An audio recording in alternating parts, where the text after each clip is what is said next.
어때요? 캐릭터의 매력이 느껴지나요? 뭐 나쁘지 않네요. 확실히 캐릭터들의 생김새는 다 전달되는 모습입니다. 하지만 조금 밋밋하죠? 저는 이런 식으로 캐릭터 소개하는 걸 더 좋아합니다. ですよね。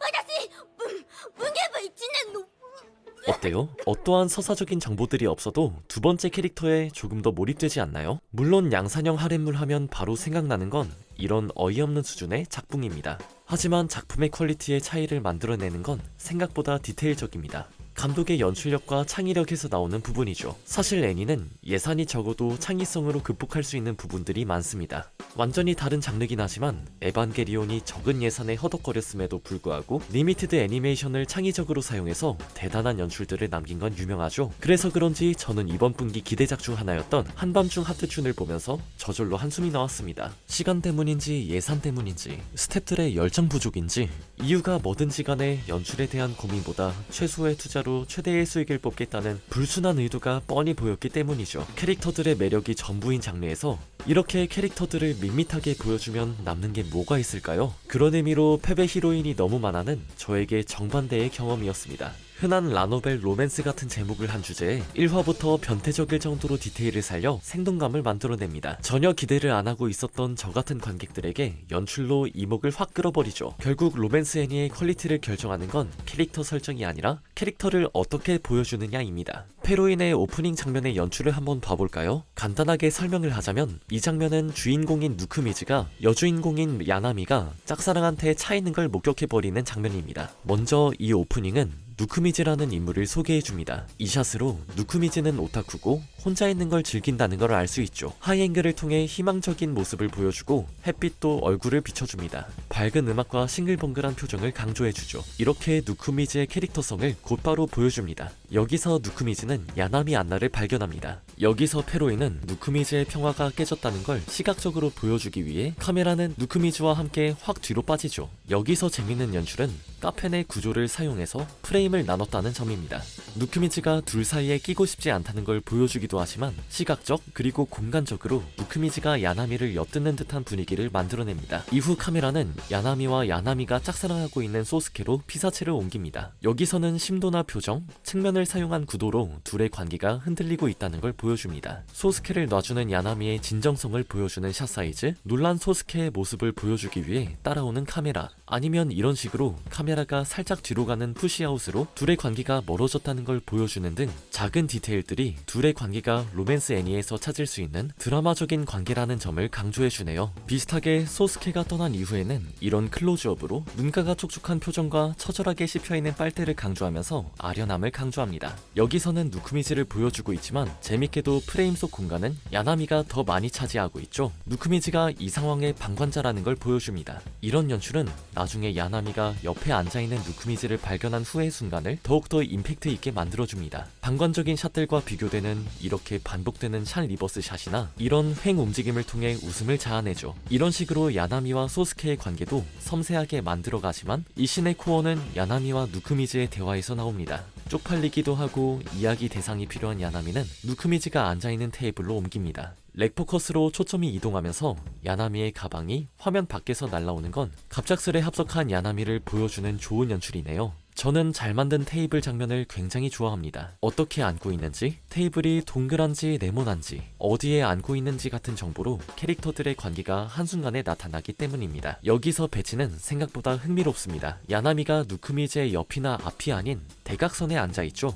이건 둘의 관계가 생각보다 멀다는 걸 보여주는 연출입니다. 이 배치는 사실 조명적으로 굉장히 재밌어집니다. 이런 식으로 측면에서는 역광이기에 야나미가 차여서 생긴 어두운 분위기를 조성해주기도 하지만 대각선으로 앉았기 때문에 둘이 서로를 바라볼 때 야나미에게 햇빛을, 누크미즈에게는 칙칙한 그림자를 만들어주기 때문이죠. 여기서 갑자기 나타난 야나미 때문에 당황한 누크미즈에게는 그림자를, 소스케를 추억하는 야나미에게는 밝은 조명을 쓸 수 있게 만들어준 겁니다. 이런 샷 리버스 샷에서도 둘의 얼굴 차이가 보이죠. 여기서는 재밌게도 카메라의 위치를 대화의 주제에 따라서 조절합니다. 대화의 분위기가 슬퍼질 때는 식당 안쪽에서 야나미에게 그림자가 진 모습이 보이게끔, 반대로 흥분된 모습이나 코믹한 장면들에서 분위기가 밝아질 때는 카메라가 반대쪽으로 가서 얼굴이 빛을 받는 모습으로 보여줍니다. 야나미의 행동도 이 카메라를 서포트해줍니다. 여기서 차여서 피부를 관리할 필요가 없어졌다고 야나미가 적적하게 이야기할 때는 고개를 숙여 얼굴이 어두워지게 합니다. 감자튀김이 나왔을 때는 또 고개를 들어서 밝아지네요. 물론 감자튀김을 시킨 적 없는 누쿠미즈의 얼굴은 의문감과 함께 어둡습니다. 굉장히 섬세한 블로킹이죠. 물론 기본적으로 샷 사이즈도 대화에 맞춰서 거리감을 잘 조절합니다. 감정을 강조해주는 클로즈업이나 누쿠미즈의 입장에서의 당혹함을 보여주는 거리를 확 벌리는 풀샷, 대화를 하면서 조금씩 줄어드는 둘의 거리감, 이런 게 다 잘 표현된 모습이죠. 어때요? 꽤 디테일하죠? 이런 것 말고도 현장감을 살려주기 위해 살짝씩 흔들리는 카메라, 당황스러움을 보여주는 더치 앵글 등 여러 가지가 있습니다. 그리고 여기서 가장 중요한 점은 이 오프닝은 오프닝으로서의 역할을 완벽하게 해낸다는 점입니다. 캐릭터에 대한 소개, 야나미의 마이페이스적인 성격, 누쿠미즈가 귀찮지만 모든 걸 들어주는 모습, 이야기의 구성을 이룰 캐릭터들이 차이면서 누쿠미즈가 도움이 되는 그런 구조에 대한 설명, 이것들이 전부 축약적으로 전달되고 있죠. 대충 교실을 훑으면서 움직이는 카메라와는 완전히 다른 연출입니다.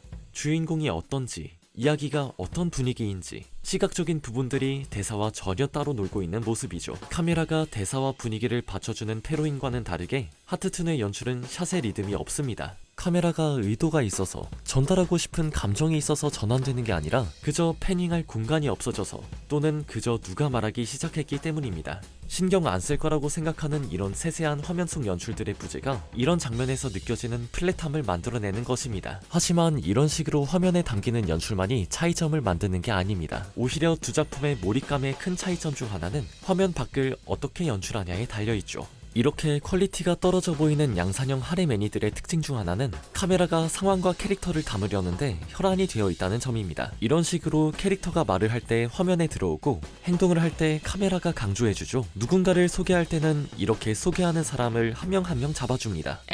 카메라가 캐릭터들을 담는 게 당연한 거 아닌가요? 맞습니다. 사실 이게 큰 문제라고 하긴 어렵습니다. 가장 기본적인 방식이긴 하니까요. 하지만 방금 보여드린 장면들, 어딘가 딱딱하고 밋밋하지 않나요? 어딘가 자기적이고 꾸며진 느낌이 들지 않나요? 이유는 캐릭터들이 서 있는 공간을 활용을 안 한다는 점입니다. 때로는 프레임 밖에서의 행동을 섞어주면서 애니 속 세계가 화면 넘어서도 존재한다는 걸 무의식적으로 느끼게 하는 게 몰입감에 도움이 될 때도 있습니다. 여기는 야나미가 점심을 나눠주면서 누쿠미즈한테 빌린 돈을 조금씩 갚는 모습이 나오는 장면입니다. 이런 장면? あの二人とは少し距離を置いてもいいんじゃないかな。 이런 장면, お世話だ。ちょっと蓋持ってて。또는 이런 장면. 死ねというの。それはまあ頑張って。で、この間の 어떤가요? 모두 야나미가 점심을 건네주든 밥을 먹든 행동을 하고 있지만 화면 밖에서 행동을 하고 있습니다. 이런 식으로 프레임의 등장과 퇴장이 자유로운 건 일단 코미디적으로 굉장히 효과적입니다. 예상치 못한 곳에서 캐릭터가 나타나거나 사라지면서 웃음을 자아내죠. 하지만 더 중요하게는 이런 연출은 관객들이 무의식적으로 프레임 밖 공간을 상상하게 만든다는 점입니다. 화면 속에서 야나미가 밥을 먹는 걸로 끝나는 게 아니라 화면 밖에 캐릭터들이 움직이고 있다는 걸 인지하게 만들면서 이야기 속 세계가 더욱더 이해되고 몰입이 되는 거죠. 이런 식으로 어떨 때는 액션보다 리액션을 강조하는 편집이 있다는 점과 비슷한 맥락입니다. 모두에게 각자만의 이야기가 있다는 걸 보여주기 위해 엑스트라들조차 예쁜 캐릭터 디자인을 한 페로인과 너무나도 잘 맞는 연출 아닐까요? 사실 이런 비슷한 연출은 페로인에서 자주 나옵니다. 여기서는 코마리가 누쿠미즈에게 동아리를 나와달라고 부탁하는 장면입니다. 이 장면에서 코마리가 프레임에서 나오기도 하고 사라지기도 하죠. 이렇게 핸드폰을 보여줄 때는 코마리의 모습이 보이지 않습니다. 名前を書いたよ。 어떤가요? 그냥 서서 화면 안에서 대화가 이뤄지는 모습보다는 움직임이 다채로워서 훨씬 재밌기도 하고 공간적 이해도가 살아나는 것 같지 않나요? 코마리가 프레임 밖에서 떨고 있는 모습을 상상하게 만들면서 프레임 밖으로 페로인의 세계를 넓혀주는 겁니다. 물론 동시에도 이건 코마리의 소심한 성격을 소개하기에 딱 맞는 연출입니다. 누쿠미즈를 마주보면서 대화하는 게 힘들다는 걸 보여주죠. 둘 사이에 벽을 둔 것도 이런 연출을 하기 위한 의도적인 선택입니다. 비슷하게 부실에서는 이렇게 구석에 코마리가 잘려있는 모습을 프레임에 담으면서 화면 구성적으로 코마리의 소심한 성격을 시각적으로 보여주면서도 부실의 공간적 이해도도 함께 늘려주죠. 대화하는 둘을 찍는다는 느낌보다 부실에서 둘이 대화하고 있다는 자연스러움이 훨씬 살아납니다. 결국 로맨스 애니에서 중요한 건 캐릭터가 얼마나 예쁜지가 중요한 게 아니라 우리 관객들에게 캐릭터를 얼마나 살아있는 사람처럼 느끼게 만드느냐입니다. 그런 생동감을 살리면 살릴수록 우리는 자연스럽게 스토리 속에 매료되고 몰입하기 때문이죠.